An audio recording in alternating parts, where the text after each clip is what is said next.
குமாரனின் ரத்தத்தை, எபிரேயர் 10 நம்ம எல்லாருக்குமே தெரியும், என் குமாரனின் ரத்தத்தை அசுத்தம் என்று மிதித்து திரும்பவும் மறுபடியுமாய் அந்த ரத்தத்தை அசுத்தம் என்று எண்ணி பாவம் செய்வர்களுக்கு மாத்திரமே இந்த பட்டயம் தீட்டப்பட்டிருக்கிறது. அது என் அப்ப நாங்க என்ன ஏசப்பா பண்றதுன்னா, மனுபுத்திரனே, அதாவது ஜெபிக்கிற நீ ஓலமிட்டு அலறு, பட்டயம் என் ஜனத்தின் மேல் வரும். அது இஸ்ரவேல் பிரபுக்கள் எல்லாரும் மேல், த லீடர்ஸ் மேல எல்லாருக்கு மேலும் வரும். அது நிமித்தம் என் ஜனத்துக்குள்ளே திகில் உண்டாயிருக்கும். இது கண்டிக்கிற கோல். அது 14வது வசனத்துல பாத்தீங்கன்னா, இந்த பட்டயம் 3 தரம் ரெட்டித்து வரும். அதாவது 3 into 6 டைம்ஸ் இந்த பட்டயம் வரும். அது கொலையுண்டவர்களின் பட்டயம். கொலையுண்ண போகிற பெரியவர்களின் உள்ளறையில பிரவேசிக்கிறோம். ஒரு அதிகாலை 2 மணி இருக்கும். இந்த இடத்துல ஆண்டவர் நிறுத்திட்டார். This is the answer for your cry அப்படின்னு ஆண்டவர் சொன்னார். என்னப்பா சொல்கிறீங்க, பெரியவங்களாம் வயசானவங்களா, என்ன சொல்ல வரீங்க? நான் இங்கிலீஷ் வேர்ஷன் எடுத்து படிக்க முடியும். எலைட் அண்ட் இன்ஃப்ளூயன்ஷியல் லீடர்ஸ்னு போடுறது, அதாவது செல்வாக்குகள் மிகுந்த, எனக்கு பணம் இருக்குது, எனக்கு எல்லாமே இருக்குது, நான் எல்லாத்தையும் பணத்தை வச்சு சாதித்தலான்னு ரத்தத்தினால சம்பாதிக்கப்பட்ட சபையை பணத்தினால சம்பாதித்து வைத்திருக்கிறார்கள் அல்லவா, அவர்களுக்கு எதிராக அந்த பட்டயம், அவர்களுக்கு எதிராய் தீட்டப்பட்டிருக்கிறது. என்னுடைய பலிபீடத்தை விபச்சார பாவத்தினால அசுத்தத்தினால கரை படுத்தின அந்த லீடர்ஸ்க்கு மாத்திரமே இந்த பட்டயம்.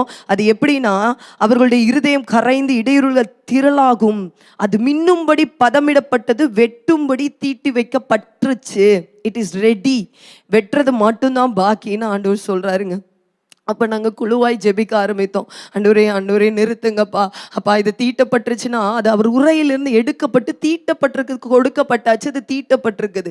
எப்போவுமே நீங்கள் பார்த்தீங்கன்னா அந்த தீட்டப்பட்ட கத்தி கண்டிப்பாக எதையாவது வெட்டாமல் திரும்ப உரைக்குள்ளே போகாது. அப்போ ஆண்டவர் திரும்பவும் பாரப்படுத்துறார். ஆண்டவர் ஓலமிட்டு அழுறு. எசேக்கியேல்ல சொல்கிறார், நீ யாரை கேட்குறியோ பெருமூச்சு விட்டு அழுது போய் சொல்லு, நீ ஓலமிட்டு அழு. ஆனால் ஆண்டவர் ஒரு சைடு என்ன தெரியுமா சொல்கிறார், நீ சொன்னாலும் கேட்க மாட்டாங்க. ஒன்லி திங் யூ கேன், ஓலமிட்டு நீ அலற முடியும், நீ ஓலமிட்டு கண்ணீர் வடிக்க முடியும், இடுப்பு நொறுங்கு மட்டும் நீ ஜெபி. அப்போ நான் எங்கள் குழுக்கள் எல்லாம் சொல்லி, எங்களுக்கு தெரிஞ்ச வட்டாரத்துலலாம் சொல்லும்போது தான் ஒரு நாள் கேட்டேன், ஆண்டவரே இங்கே இந்த அளவுக்கு ஒரு எறும்பு வட்டாரத்தில் தானே இது போகுது, யாருக்கிட்ட சொல்லணுங்கும் போது அங்கிள் ஆண்டவர் ரிமைண்ட் பண்ணும்போது ஒரு 2 நிமிஷம் தான் அங்கிள் கிட்ட இதை பேசக்கூடிய காரியம். எவ்வளோ இன்ஃபர்மேஷன் வரும்ல அங்கிள் கிட்ட. இந்த இன்ஃபர்மேஷன் சீரியஸ் இல்லைன்னா ஆண்டவர் இந்த இடத்துக்கே இந்த விஷயத்தை கொண்டு வந்திருக்க மாட்டாருங்க. இது உண்மையான விஷயம். இது யாரை தீட்ட போகுதுன்னு தெரியாது. யோசிச்சு பாருங்க, நம்ம சொந்தக்காரவங்க எத்தனை பேர் ஊழியக்காரவங்களா இருக்கிறாங்க, நம்ம சொந்தக்காரவங்க எத்தனை பேர் பாஸ்டரா இருக்கிறாங்க, நம்ம சர்ச் பாஸ்டர்மார்கள் யாருக்கும் தெரியாது. அவங்க நல்லவங்களா இருப்பாங்க, இந்த கேட்டகரியில இருப்பாங்க, உங்களுக்கும் எனக்கும் தெரியாது. அவர் அந்தரங்கத்தை பார்த்து வெளியரங்கமாய் தீர்ப்பு செய்கிற தேவன். அப்ப நம்ம உச்சி கொட்ட முடியாது. பல பேர்கிட்ட சொன்னா வாங்கட்டும், தண்டனை தானே, தப்பு செஞ்சா வாங்க தானே செய்யணும்னு பல பேர் சொல்றாங்கங்க. அப்படி ஒருவேளை என்ன ஆண்டவர் என்ன என் இயேசு வைத்திருந்தாருன்னா, ஒருவேளை என்ன அந்த கேட்டகரியில போகட்டும்னு விட்டுருந்தாருன்னா இந்நேரம் நான் இந்த டிவி முன்னாடியே நின்றுக்க மாட்டேனே. அப்ப எனக்கு மட்டும் கிருபை, என்னுடைய போதக ஆள்களுக்கு மட்டும் அந்த கிருபை இல்லையா? ஆண்டவர் கிட்ட கெஞ்சி கதறும்போது ஆண்டவர் மறுபடியும் ஆண்டவர் ஒரே வார்த்தை சொன்ன, இந்த ஜனத்திற்காக நீ விண்ணப்பம் பண்ண வேண்டாம் அப்படின்னு சொல்லிட்டு இருந்தாருங்க.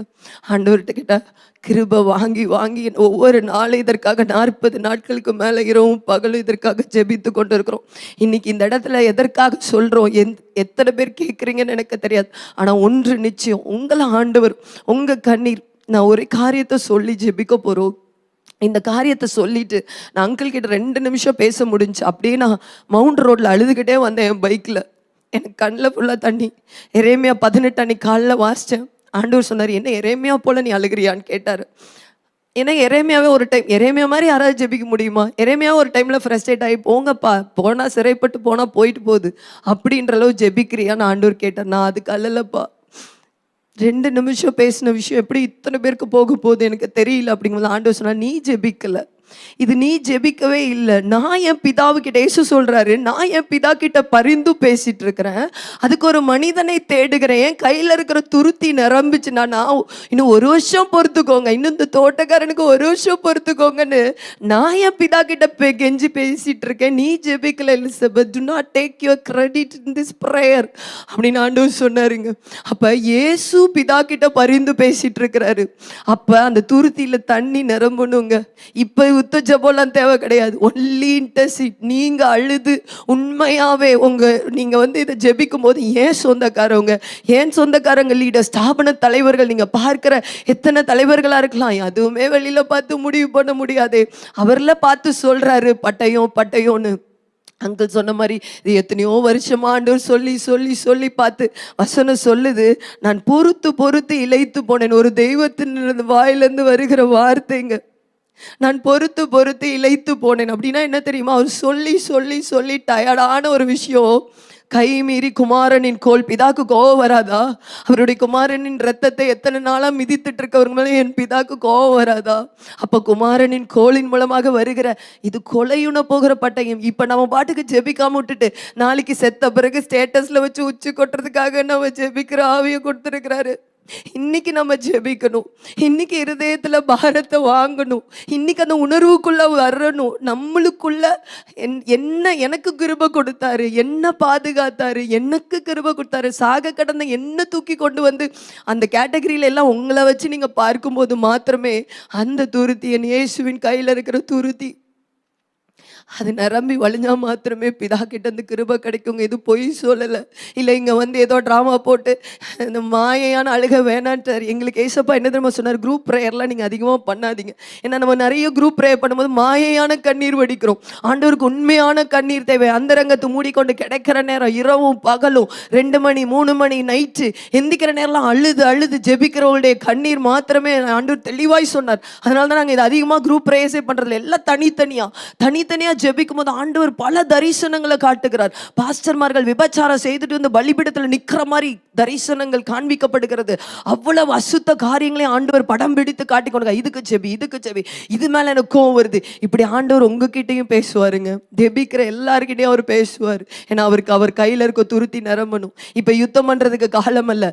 இந்த டைம்ல நம்ம இன்டர்சீட், நம்ம மன்றாடும் போது அந்த துருத்தி நிறமும். அதற்கு 3 காரியங்கள் ரொம்ப முக்கியமானது. அதற்கு தான் நம்ம ஜெபிக்க போகிறோம்.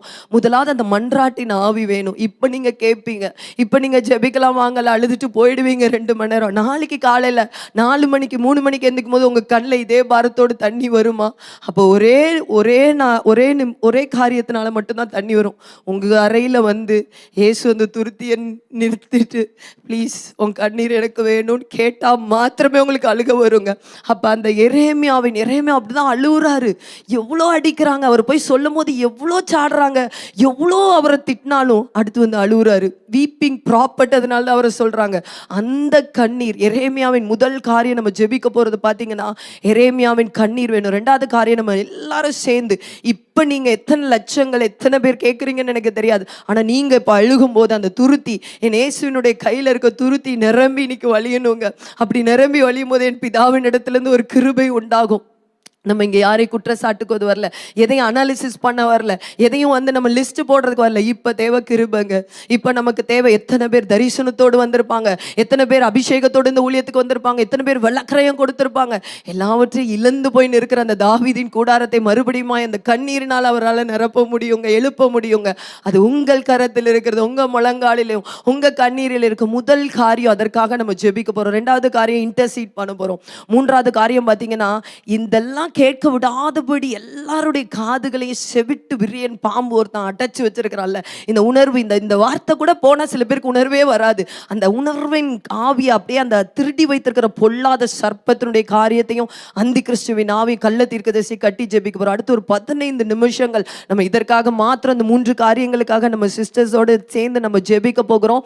அதற்கப்புறம் நம்ம ஒரே காரியத்தை சொல்லி நம்ம முடிக்க போகிறோம். நம்ம முதல் காரியம் நம்ம எதற்காக ஜெபிக்க போகிறோம்னா, எல்லாருமே இருந்த இடத்துல முழங்கால் போட்டுக்கோங்க.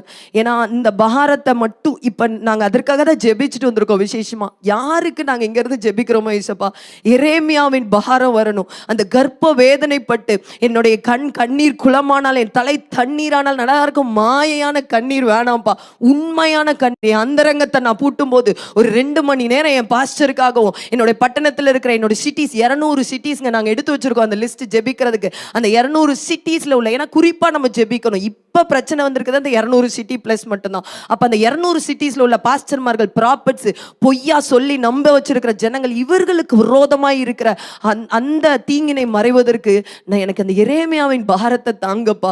இன்னியோட நான் ஜெபிச்சுட்டு போயிடக்கூடாது. அந்த பட்டயம் இயேசுவின் உள்ளறைக்குள்ள போற வரைக்கும் நான் ஜெபிப்பேன்றவங்க இப்போ எழுதி நம்ம சிஸ்டரோடு கூட நம்ம சேர்ந்து அந்த காரியத்திற்காக மன்றாட போறோம். உண்மையா ஜெபிங்க. யாரும் கண்களை திறந்து கொண்டு டிவியை பார்க்க வேண்டிய அவசியம் கிடையாது. உண்மையான கண்ணீர் இப்ப இயேசுவின் கையில் இருக்குன்றதை நினைச்சிட்டு உங்க ஒரு சொட்டு கண்ணீர் அந்த துருத்தியில நிரம்பணுங்க. அப்படி நீங்க நினைச்சிட்டு ஜெபிக்கும் போது உண்மையா இயேசு உங்க அறைக்குள்ள வந்து அந்த துருத்தியில நிற்கிறத நீங்க உணருவீங்க. ப்ரே பண்ணலாமா? அப்பா அப்பா தகப்பனே, அப்பா உம்மை துதிக்கிறோம், ஸ்தோத்தரிக்கிறோம் ஆண்டவரே. அப்பா எங்க தென் பட்டணங்களுக்காக கர்த்தாவே, அப்பா எங்க தென் பட்டணத்துல இருக்கிற எல்லா 200 பட்டணங்களுக்காய் அப்பா அப்பா உம்முடைய முகத்தை நோக்கி பார்க்கிறோம் சுவாமி. அப்பா எங்க பட்டணங்களில் எல்லாம் கர்த்தாவே, அப்பா தகப்பனே, அப்பா எங்க சபைக்காக, அப்பா ஒரு சிட்டில இருக்கிற சபைக்காக, அப்பா எல்லாம் எங்க மேய்ப்பர்கள், அப்பா எங்க ஊழியக்காரர்கள், கர்த்தரால் அபிஷேகம் பண்ணப்பட்டவர்கள், அப்பா தீர்க்க தரிசிகள், சுவிசேஷகர்கள், அப்பா நீர் தெரிந்து கொண்ட உம்முடைய ஒரு ஊழியக்காரர்கள் தகப்பனே, அப்பா அவர்கள்